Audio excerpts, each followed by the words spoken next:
नमस्कार दोस्तों, क्या आपने कभी यह सोचा है कि क्या कोई ऐसा तरीका हो सकता है जिससे आप सीधे ईश्वर से जुड़ सकें? वो परम शक्ति जिससे पूरा ब्रह्मांड चलता है, क्या उससे संपर्क करना संभव है? आज मैं आपको एक ऐसी यात्रा पर ले चलने वाला हूं जो न सिर्फ आपकी आत्मा को भीतर से झकझोर देगी, बल्कि आपको ईश्वर के अति समीप ले जाएगी। यह साधना कोई कल्पना नहीं, बल्कि अनुभूतियों पर आधारित एक अत्यंत प्राचीन रहस्य है जिसे बहुत कम लोग जानते हैं। अगर आपने इसे समझ लिया तो आप केवल प्रार्थना करने वाले नहीं रहेंगे, आप ईश्वर को अनुभव करने वाले बन जाएंगे। दोस्तों, अगर आप भी इस रहस्य की गहराई में उतरना चाहते हैं और चाहते हैं कि आपकी आत्मा एक दिव्य शक्ति से सीधा संपर्क बनाए, तो आप हमारे चैनल ध्यान योग साधना से जरूर जुड़ें, क्योंकि यहां हम सिर्फ बातें नहीं करते, बल्कि वो साधनाएं साझा करते हैं जो आपको ईश्वर तक ले जा सकती हैं। वीडियो को अंत तक जरूर देखें, क्योंकि हर अगला क्षण आपको भीतर से बदलने वाला है। ईश्वर से जुड़ने की इस अत्यंत शक्तिशाली साधना की शुरुआत होती है उस मौन क्षण से जब भीतर कुछ हिलता है और आप पहली बार अपने अंदर की दिव्य उपस्थिति को महसूस करते हैं। यही पहला अनुभव है जहां साधक को एहसास होता है कि वह अकेला नहीं है। जब बाहरी शोर थमता है और भीतर की आवाज सुनाई देने लगती है, वहीं से वास्तविक साधना प्रारंभ होती है। लेकिन यह केवल शुरुआत है। अगला अनुभव और भी अद्भुत होने वाला है जब भीतर की यह आवाज एक दिव्य स्पंदन में बदलने लगती है। यह कोई सामान्य ध्वनि नहीं होती, बल्कि ऐसा लगता है जैसे कोई अनजानी परंतु अत्यंत परिचित शक्ति आपके हृदय में धीरे धीरे जाग रही हो। आप स्थिर बैठे होते हैं, पर अंदर एक दिव्य नृत्य आरंभ हो चुका होता है। साधना की इस अवस्था में पहली बार चेतना एक ऐसे क्षेत्र में प्रवेश करती है जिसे शब्दों में बांधना संभव नहीं। यह ऊर्जा न आंखों से देखी जाती है, न कानों से सुनी जाती है, यह तो केवल अनुभव की जाती है। यह वही क्षण होता है जब सांसें धीमी पड़ने लगती हैं और मन का कंपन धीरे धीरे थमने लगता है। साधक को लगता है जैसे समय थम गया हो। न कोई कल है, न कोई भविष्य, सिर्फ एक गहरा अभी, और इसी पल में ईश्वर की उपस्थिति को महसूस करना संभव होता है। लेकिन यह अनुभव तभी आता है जब साधक अपने भीतर के द्वार खोल देता है और उस शक्ति को स्वीकार कर लेता है जो सदा से उसके साथ थी, पर वह अनजान रहा। इस अवस्था में बहुतों को एक अदृश्य प्रकाश का आभास होता है, जैसे तीसरी आंख खुल रही हो। यह प्रकाश बाहर से नहीं आता, यह भीतर से फूटता है। और यहीं से एक अगली अवस्था शुरू होती है जब साधक अपने शरीर को नहीं, केवल ऊर्जा को महसूस करने लगता है। यह अनुभव ऐसा होता है जैसे शरीर केवल एक आवरण हो और भीतर कुछ और ही असली सत्ता धड़क रही हो। वह ऊर्जा जो बिना रुके बह रही है, जो सांसों से भी अधिक सूक्ष्म है और धड़कनों से भी अधिक सजीव। यह ऊर्जा हर दिशा में फैलती है और साधक को अनुभव होने लगता है कि वह केवल एक व्यक्ति नहीं, बल्कि एक विशाल ऊर्जा क्षेत्र है। साधना के स्तर पर मन और मस्तिष्क की सीमाएं टूटने लगती हैं। अब विचारों का प्रवाह रुकता नहीं, बल्कि वह पूरी तरह शांत हो जाता है। यह शांति बोझिल नहीं होती, यह चेतन होती है। आप न सिर्फ शांत होते हैं, बल्कि सजग भी होते हैं। आप देख रहे होते हैं कि शरीर स्थिर है, परंतु भीतर गहरी हलचल है। यह हलचल ईश्वर की उपस्थिति की निशानी है। कुछ साधकों को इस अवस्था में कंपन महसूस होता है, कुछ को एक दिव्य गंध और कुछ को कोई आवाज, मानो कोई अंदर से पुकार रहा हो। यह कोई भ्रम नहीं होता, बल्कि एक बेहद सटीक संकेत होता है कि ईश्वर अब निकट है। लेकिन यह निकटता केवल उन्हीं को महसूस होती है जो इस साधना में पूरी तरह समर्पित होते हैं। और जैसे जैसे यह अनुभव गहराता है, साधक की चेतना अब अगले आयाम में प्रवेश करने लगती है। वह आयाम जहां मन और आत्मा के बीच की दूरी समाप्त होने लगती है। यह वह अवस्था होती है जहां साधक को पहली बार एहसास होता है कि वह जो अब तक सोचता रहा था, वही तो ईश्वर से दूरी का कारण था। मन जो विचारों, संदेहों और स्मृतियों से भरा हुआ था, अब जैसे धीरे धीरे पीछे हटने लगता है। आत्मा की चमक जो अब तक विचारों के धुंध में छिपी थी, अब स्पष्ट दिखने लगती है। यह कोई कल्पना नहीं, बल्कि एक जीवंत अनुभव है। इस अवस्था में साधक को अपना अस्तित्व हल्का लगने लगता है, जैसे कोई भार जो जन्मों से उठाए चला आ रहा था अब उतर गया हो। उसे यह समझ में आने लगता है कि ईश्वर कोई बाहर की सत्ता नहीं, बल्कि उसकी अपनी चेतना में ही छुपा हुआ है।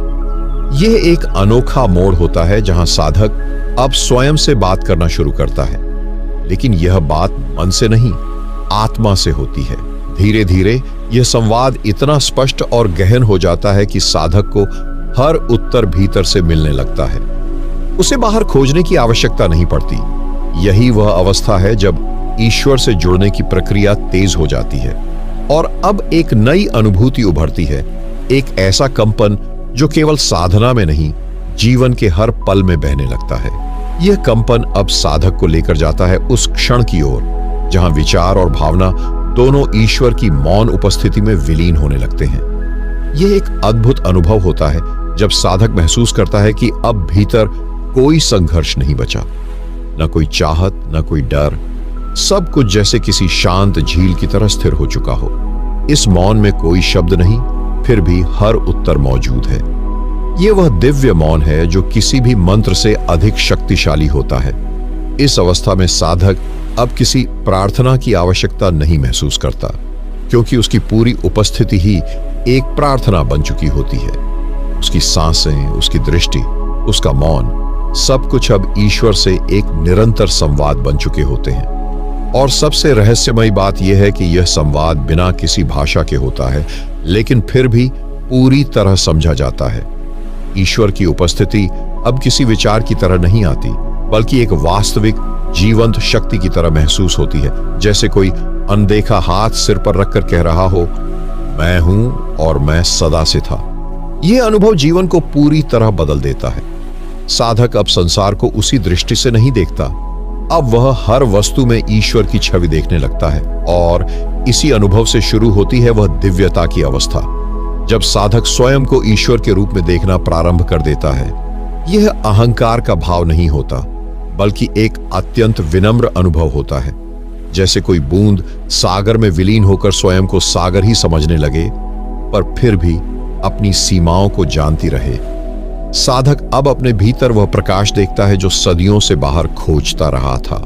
अब वह जानता है, वह जो भीतर है वही ब्रह्मांड में हर जगह है। यह वह स्थिति होती है जहां साधक की दृष्टि रूपों से परे चली जाती है। अब वह केवल शरीरों को नहीं, चेतना के स्तरों को देखता है। वह जानने लगता है कि हर व्यक्ति केवल व्यक्ति नहीं, एक ईश्वरीय अभिव्यक्ति है।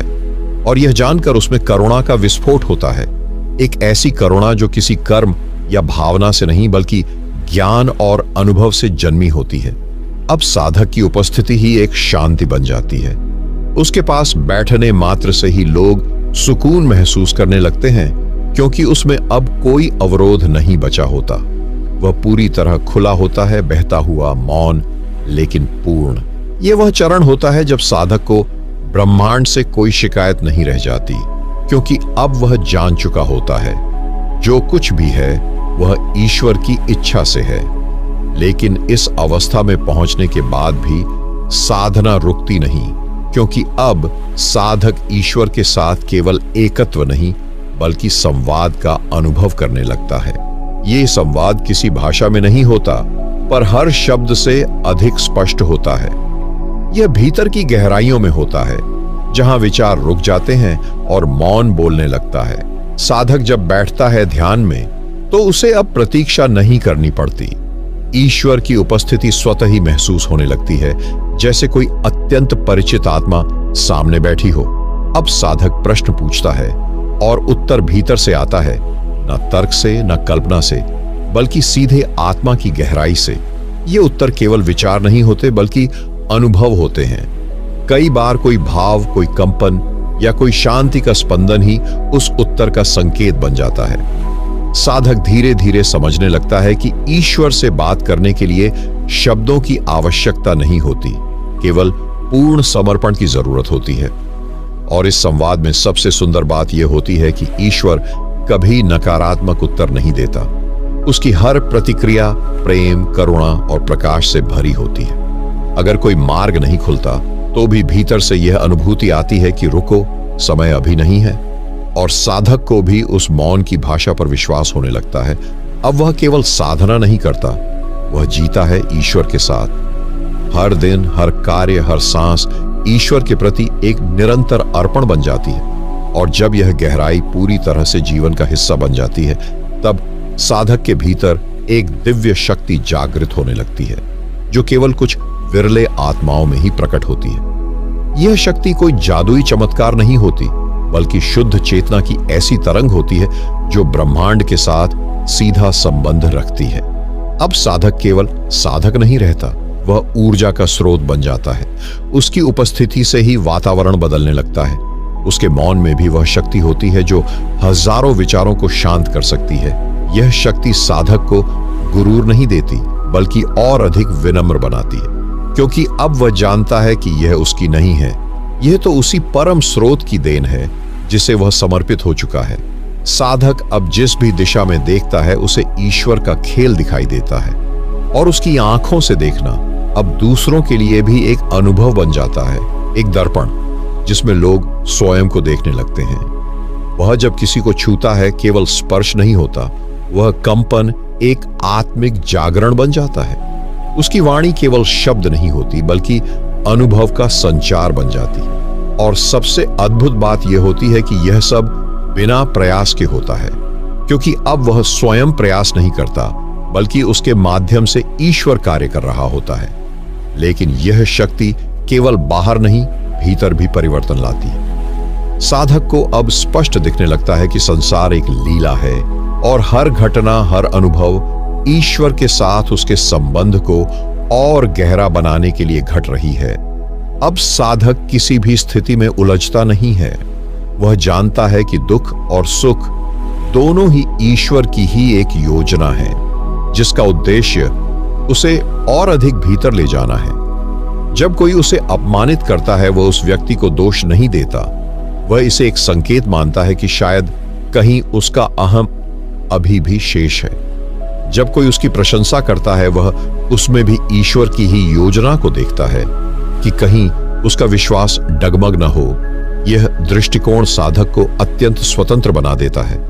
अब बाहरी परिस्थितियां उसे नियंत्रित नहीं करती, बल्कि वह अपने भीतर के मौन में स्थित रहकर हर परिस्थिति को स्वीकार करता है।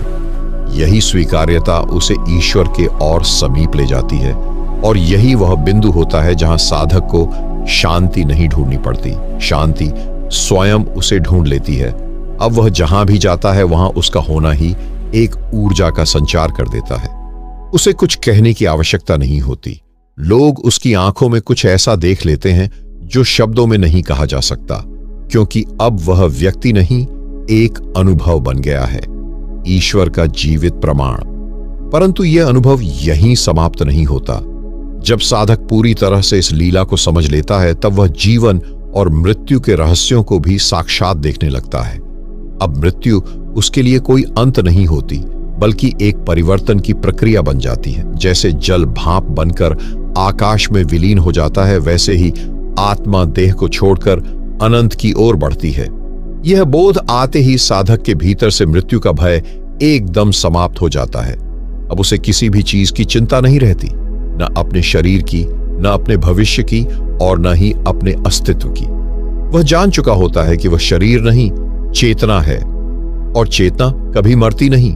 साधक अब यह भी अनुभव करता है कि हर जन्म, हर देह केवल एक वस्त्र है जो आत्मा कुछ समय के लिए धारण करती है, और यह वस्त्र केवल अनुभवों के लिए होता है, परीक्षा के लिए नहीं।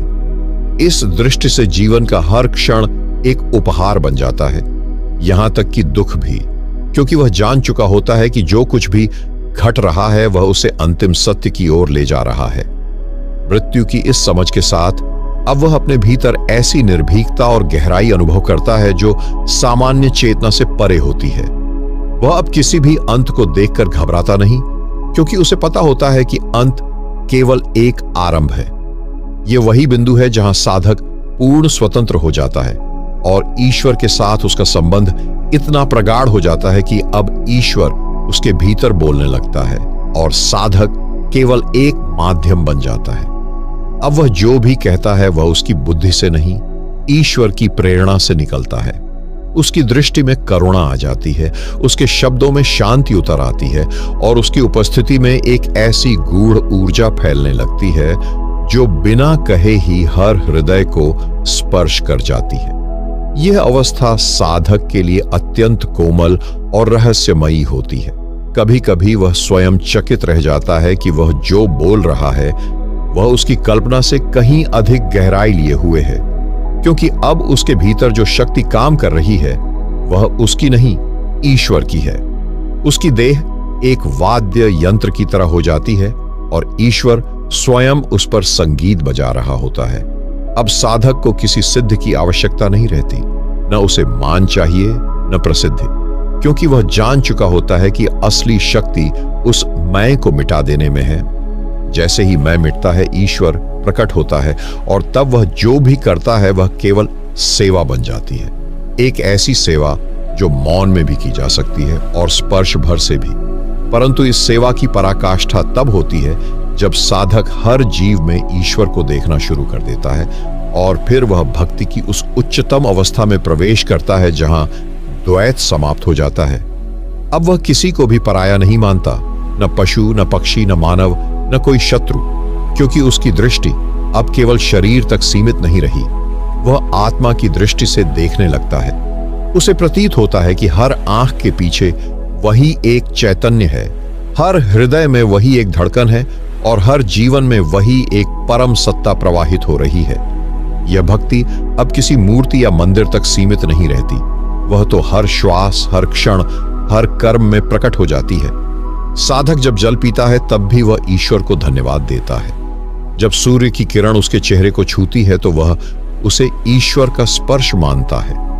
जब कोई दुखी आत्मा उसके पास आती है तो वह उसे सांत्वना नहीं देता, बल्कि उसे अपने हृदय से लगाकर उसी में ईश्वर को देखता है। यह भक्ति कोई प्रदर्शन नहीं होती, यह तो एक मौन प्रेम है जिसे कहने की आवश्यकता नहीं, बस जीने की होती है। इस प्रेम में कोई आग्रह नहीं, कोई मांग नहीं, सिर्फ समर्पण होता है और यह समर्पण धीरे धीरे साधक को उस दिव्यता की ओर ले जाता है जहां उसे अपने भीतर ही ईश्वर की झलक मिलने लगती है। एक ऐसा अनुभव जो शब्दों से परे होता है लेकिन आत्मा को पूरी तरह बदल देता है। यह झलक कभी एक प्रकाश की तरह आती है, कभी एक दिव्य स्पर्श की तरह, कभी शांत मौन की गहराई में और कभी अश्रुओं की बाढ़ के रूप में। साधक उस क्षण को रोक नहीं सकता, बस उसे पूरी तरह समर्पित होकर जीता है। यह अनुभव उसके भीतर ऐसी क्रांति करता है जिसे कोई अन्य देख नहीं सकता, लेकिन वह स्वयं जान जाता है कि अब जीवन पहले जैसा नहीं रहा। अब उसके भीतर से एक नई सुगंध फैलने लगती है, जैसे आत्मा ने कमल की तरह खिलना शुरू कर दिया हो। बाहरी संसार का आकर्षण धीरे धीरे फीका पड़ने लगता है, क्योंकि भीतर का सौंदर्य अब इतना तीव्र हो चुका होता है कि वह हर बाहरी चीज से अधिक वास्तविक लगने लगता है। इस अवस्था में साधक बार बार ध्यान की गहराई में उतरने लगता है, क्योंकि वह जान चुका होता है कि वहीं ईश्वर का निवास है।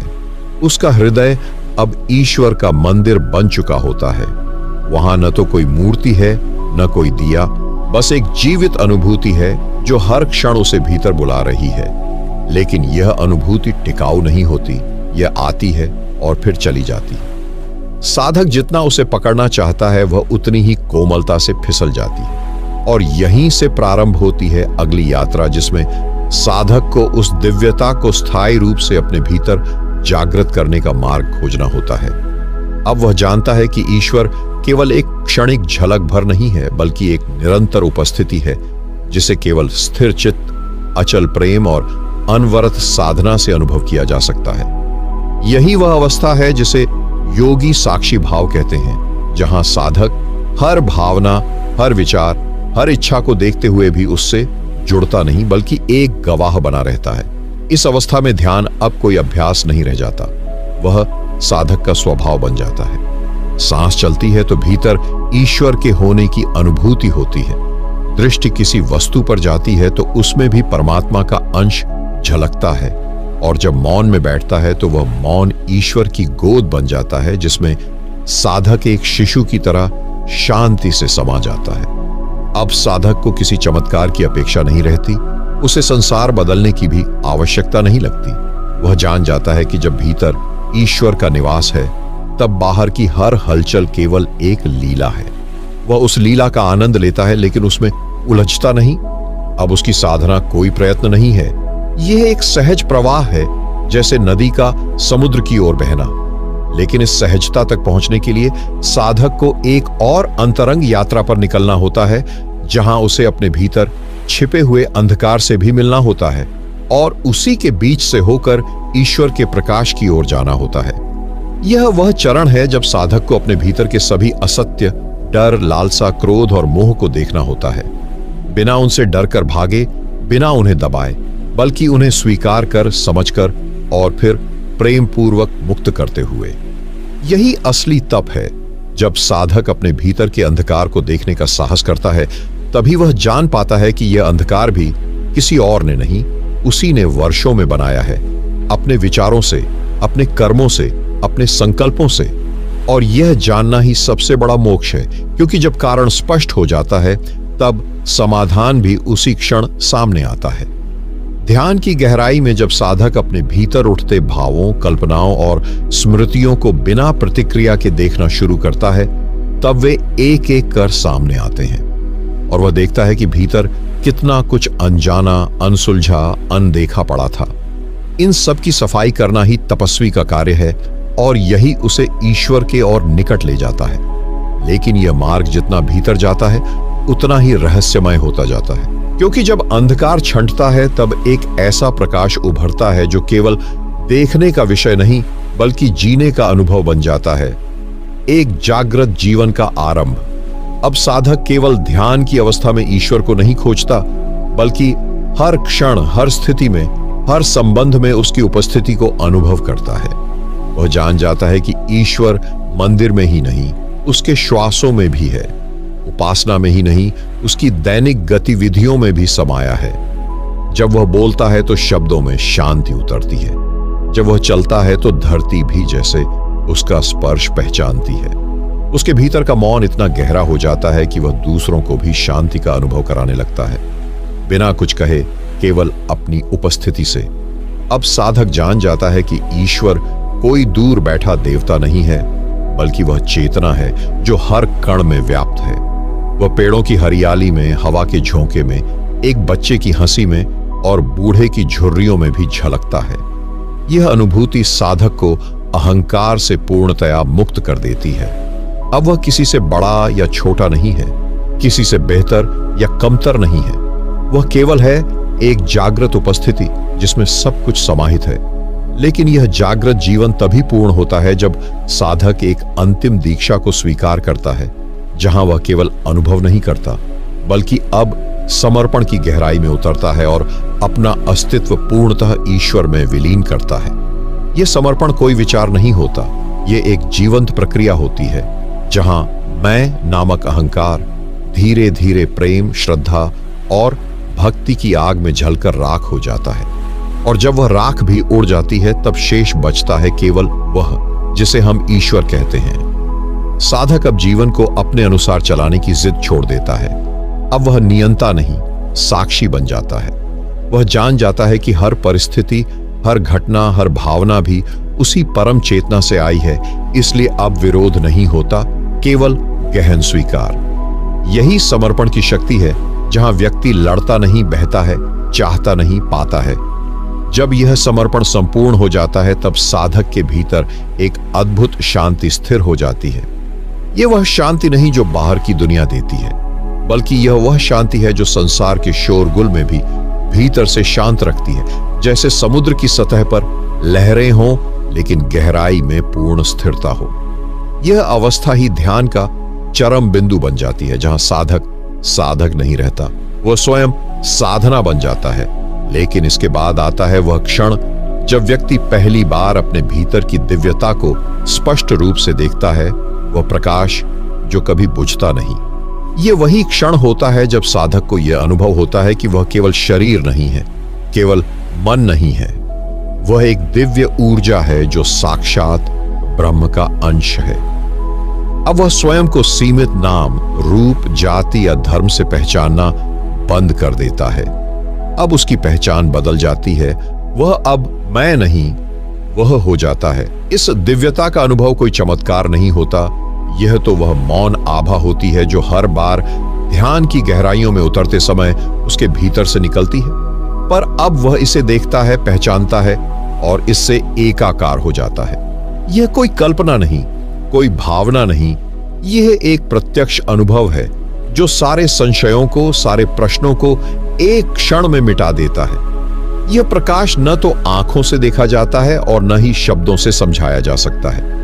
यह एक जीवंत, चलायमान, चेतन प्रकाश होता है जो जैसे ही भीतर प्रकट होता है, साधक को भीतर ही भीतर ईश्वर का स्पर्श दे देता है। वह जान जाता है कि वही प्रकाश हर आत्मा में है, हर प्राणी में है, कोई भिन्न नहीं, कोई दूर नहीं। अब साधक का जीवन ही साधना बन जाता है। वह चल रहा होता है लेकिन भीतर ईश्वर से संवाद कर रहा होता है। वह बोल रहा होता है लेकिन भीतर मौन की धारा बह रही होती है। यह अनुभव इतना रहस्यमयी, इतना आनंदमय होता है कि वह चाहता है यही अनुभव सबको हो। लेकिन इस दिव्यता का अंतिम रहस्य तब खुलता है जब वह ईश्वर को केवल अनुभव नहीं करता बल्कि उसी में पूर्ण रूप से विलीन हो जाता है। यह विलयन किसी नदी के समुद्र में मिलने जैसा नहीं, यह तो उस बूंद का अस्तित्व खो बैठना है जो अब केवल समंदर का स्वाद बन चुकी है। साधक अब केवल ईश्वर को जानने वाला नहीं, वह स्वयं ईश्वरमय हो जाता है।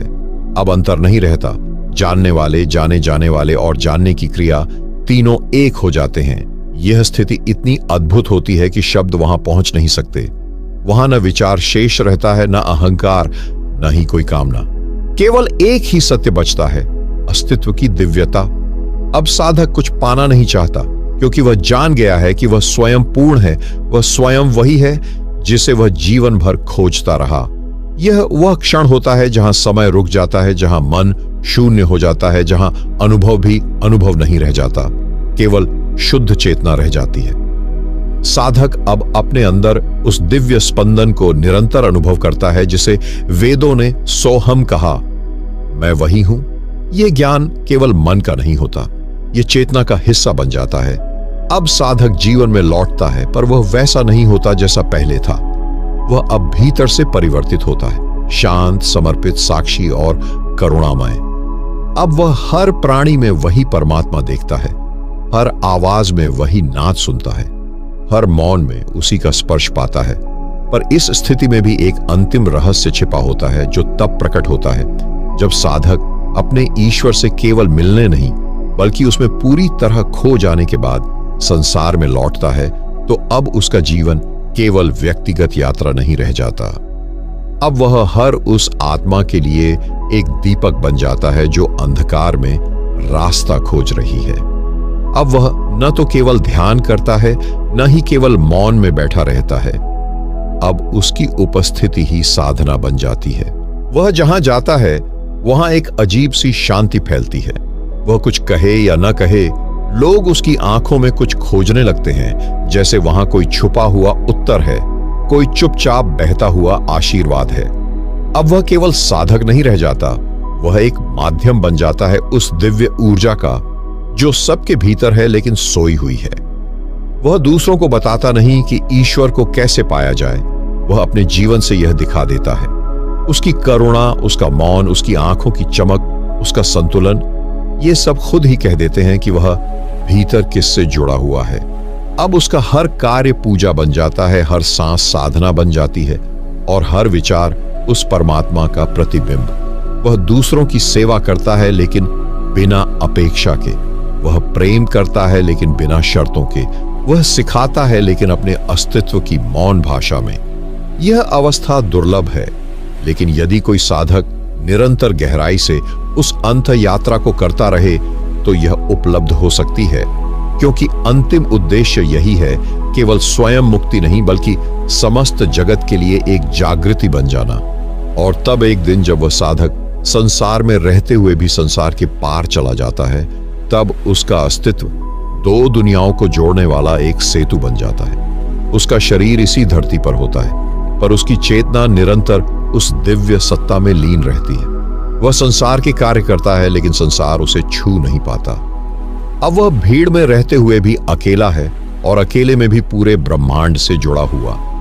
लोग उसे देखकर प्रेरित होते हैं, लेकिन वह खुद को कोई विशेष नहीं समझता। वह जानता है कि जो दिव्यता उसमें जागी है वही हर प्राणी में सोई हुई है। वह केवल एक स्मरण कराता है, तुम्हारे अंदर भी वही प्रकाश है, बस तुम्हें स्वयं को जानना है। उसका जीवन अब केवल एक उदाहरण होता है, एक चलती फिरती समाधि, एक सांस लेता हुआ ईश्वर। वह किसी पद या प्रसिद्ध का इच्छुक नहीं होता, बल्कि वह चाहता है कि हर आत्मा अपने मूल स्रोत से जुड़ जाए। दृष्टि में कोई ऊंचा नीचा नहीं, कोई छोटा बड़ा नहीं। हर आत्मा उसके लिए पूज्य है, क्योंकि वह जानता है सभी में वही परम आत्मा विद्यमान है।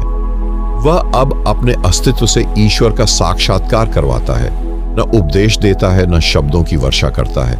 वह मौन से गहनतर बोलता है, उसकी उपस्थिति ही ध्यान बन जाती है, और यही उपस्थिति धीरे धीरे अनगिनत लोगों के जीवन को बदलने लगती है, बिना प्रचार के, बिना शोर के, लेकिन गहराई से, स्थायित्व से।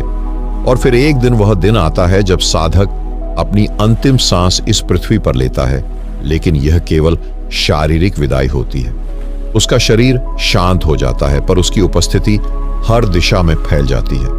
वह अब एक व्यक्ति नहीं रहता, वह एक ऊर्जा बन जाता है, एक अदृश्य उपस्थिति जो वायु में घुली होती है, ध्यान में उतरती है और हृदय को स्पर्श करती है। जो लोग उसके संपर्क में आए होते हैं, उन्हें उसकी अनुपस्थिति में भी उसकी उपस्थिति का अनुभव होता है। वे कहते हैं, ऐसा लगता है जैसे वह अभी यहीं है, और वास्तव में वह यहीं होता है।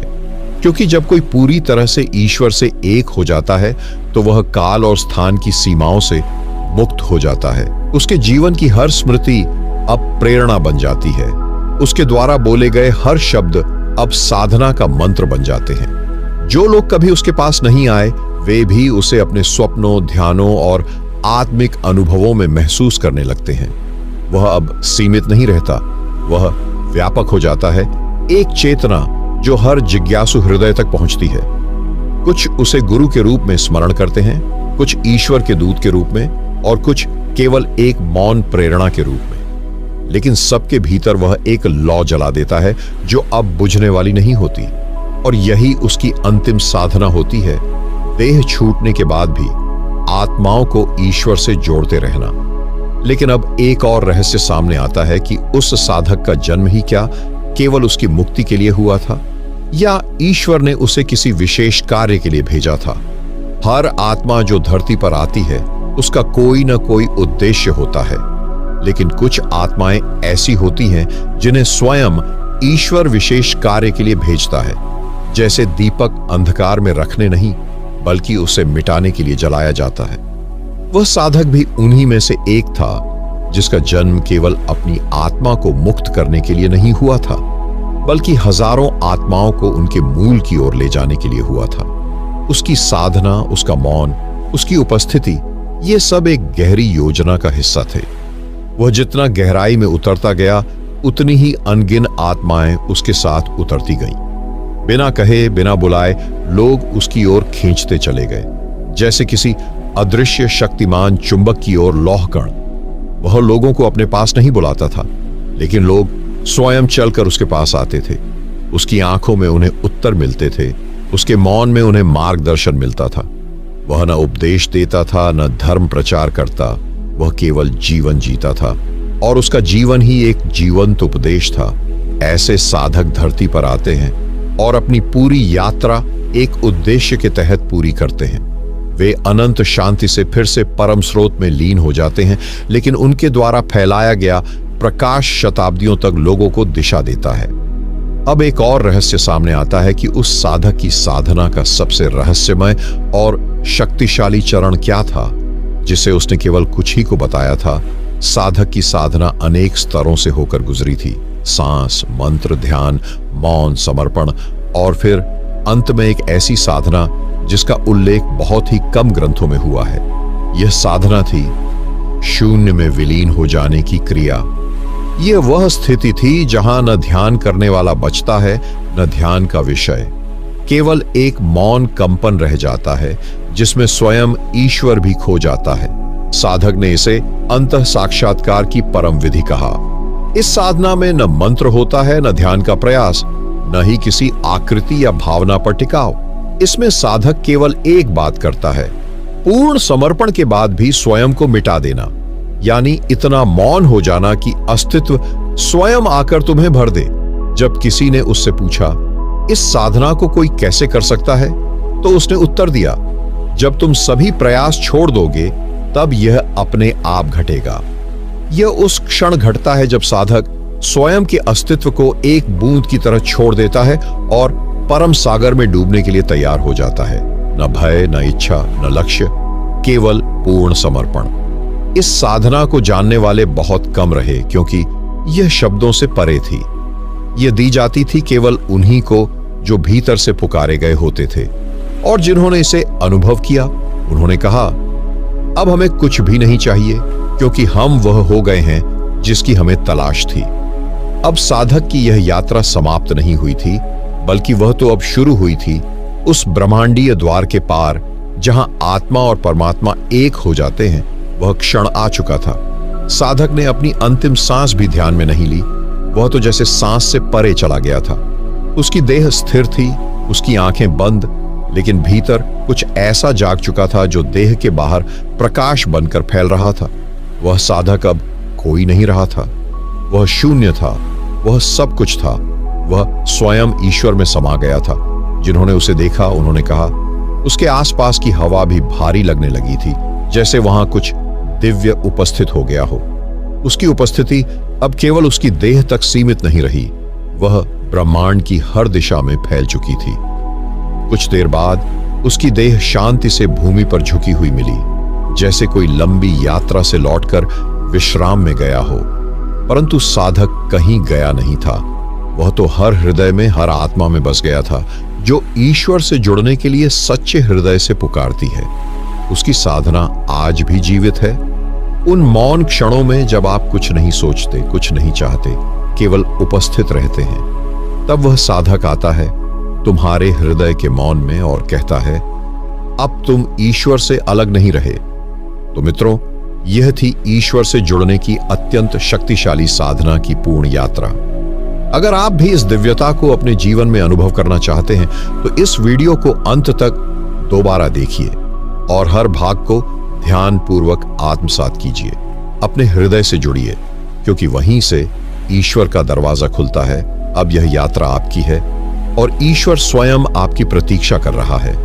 अगर इस यात्रा ने आपके भीतर कुछ हिला दिया हो, अगर आपके हृदय में कोई स्पंदन जागा हो, तो यह संकेत है कि आप भी अब अपने भीतर की यात्रा के लिए तैयार हैं। तो इस दिव्य साधना को संपूर्ण रूप से देखें, गहराई से अनुभव करें और ऐसे ही ज्ञान, अनुभव और ध्यान की यात्राओं से जुड़ने के लिए हमारे चैनल ध्यान योग साधना से आज ही जुड़ जाइए।